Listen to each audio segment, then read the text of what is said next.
Michalak here, Equity, Diversity and Inclusion Champion for the BC Support Unit. I am super excited to be having this conversation with you this morning about inclusion of folks with congenital disabilities in health research as part of our Tapestry tool project. But let's begin with you. Tell us a little bit about yourself. Well, it seems that no matter what I say about myself, I feel like I'm always leaving something out. But as you know, I came into the founding of the BC Support Unit in the fall. That was the summer of 2016, but later the official founding was in the fall. And I was invited into that work through my work in interdisciplinary healthcare education programming that I've been doing since the fall of 2011 in various capacities at UBC. And I like to say that I have been on a CIHR SPORE funded whirlwind series of adventures ever since. Well, it's been wonderful to work with you closely over a number of years on our portfolio of work to really open up spaces to people who are diverse in health research and care settings. Where do you come into this space in terms of your own lived experience? In terms of my own lived experience, I tend to be even more of a unicorn than I ever intended to be because I am certainly a patient by virtue of my birth with congenital cerebral palsy and a long, long history of pediatric asthma. But through my ascension into various activities in what I affectionately refer to as the CIHR universe, I was sure that I would get to some level of something somewhere across the country where the next me or some version of the other me's would be evident. And so far, after several years, between 2016 and now, that has been increasingly surprisingly not the case because not only have I not seen very many other patients who are people who come from parts of the health and science system professionally, but I have seen no one else so far with a congenital mobility disability like cerebral palsy.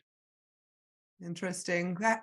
Tell me, how do you understand congenital disabilities being different from acquired disabilities from your subjective experiences? Right, just to maybe decode the lingo in the way that we do.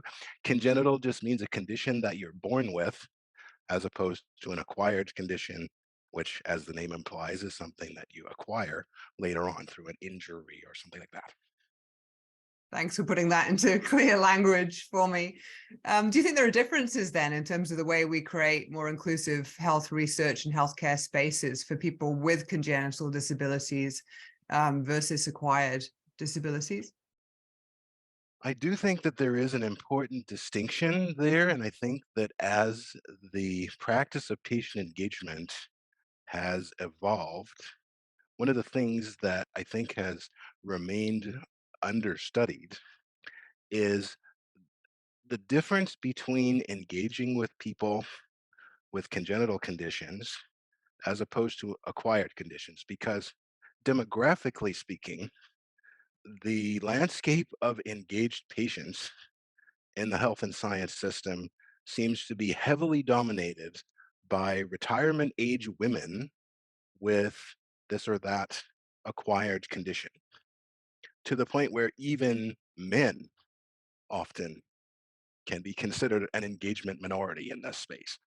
But the difference that I think is so important to consider is the way that people with congenital conditions, particularly those who have only ever been whatever way that they are, often have a completely different self concept than people with acquired conditions who are trying to make something good out of a bad thing that happened to them and maybe trying to get back to some previously known level of function Because one of the things that we do in society in general is we tend to evaluate ourselves according to the function of our bodies.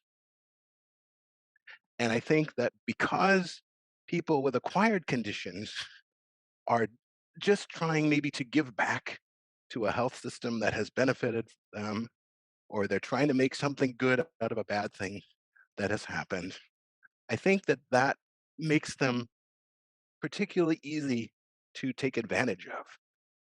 And I think that that's something that we need to be aware of in engagement. Hmm. That's interesting. It sounds to me like you're describing some of the processes around identity and the evolution of your identity in the context of a disability, and how that might be different for people who have, developed or inherited a disability at some point during their lives, compared to somebody who's born with a condition, and in terms of sort of framing engagement and recovery and outcomes that you're striving for. Really interesting angle, Ken. Right. Because I think when you have a acquired condition, it's much, much easier to think of yourself as damaged goods. And we all know that as patient engagement as a practice has evolved, we don't have consistent standards on how to engage with people effectively, how to make sure that those people are compensated appropriately, how to make sure that barriers to engagement of various kinds are removed or reduced. Mhm. So I remember being at a conference with you 2 or 3 years ago. In fact, it was more than that, because it was before we went kind of into virtual meetings for the pandemic. But we were at a conference together at a hotel. It was 2 days. And I remember you saying at the end of that meeting that this space that the hotel staff and the leadership for the conference created in terms of accessibility, inclusion, ease, and welcomeness of the space worked really well for you. I don't know if you can remember that particular meeting, but what was it that really made that inclusion a joy for you on that occasion, as opposed to barrier after barrier? I was just really impressed there by uh, the disposition of the staff, the hospitality, as well as the general accessibility of things like the washrooms and the layout of the ballrooms and things like that. But even more so than any of the, physical design features, the thing that I think is the most important is when the staff and event hosts have a natural way of making all different kinds of people feel welcome. Because even though a lot of my life has been spent in places that I wasn't expected to be able to be, and able to do things that I wasn't expected to be able to do, it's much nicer to uh, be in a space where the default regard that people have for you is yes, you can, and of course you should, and welcome. It's so nice to have you with us. Yeah, I agree wholeheartedly. So after all your rich years of experience in this space, if I give you your unicorn, a magical wand to do some myth busting about inclusion of people with congenital disabilities, in a more authentic way, what would some myths be that you could or would want to bust or dismantle? I think that part of the reason why you don't see more people like me engaged in health and science, or efforts to improve various different parts of the health system, is because too many, I won't say most, but too many of the engagers that are here and there, either consciously or subconsciously might prefer to engage with patients who don't actually look like patients.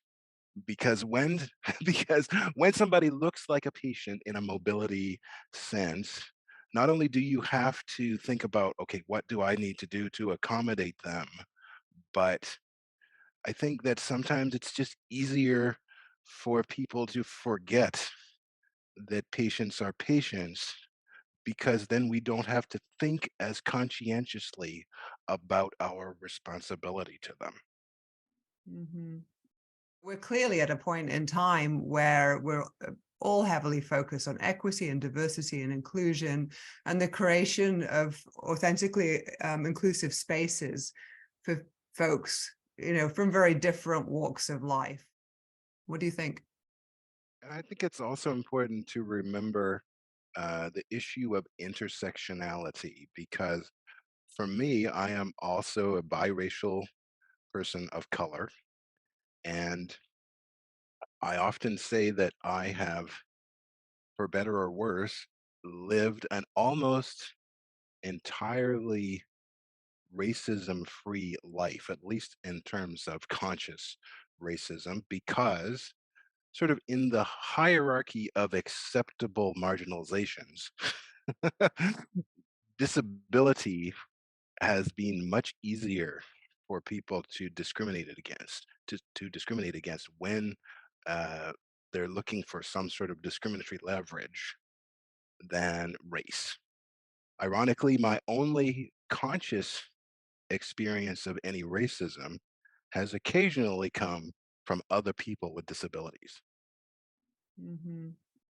I really appreciate you bringing up the intersectionality lens and the idea that we don't exist in little vacuums in terms of our identity or the way that we navigate through the world. They're layered, complex, nuanced, and change with time in terms of how we position ourselves in our environments as we grow and move forward.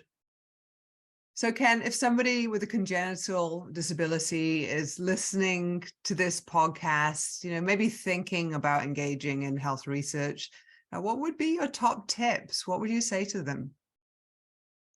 Well, first of all, I'd love to say to anyone with a congenital condition or disability that has a fascination for health and science who might be listening, who isn't somebody that I already know, first of all, I would say, please come find me.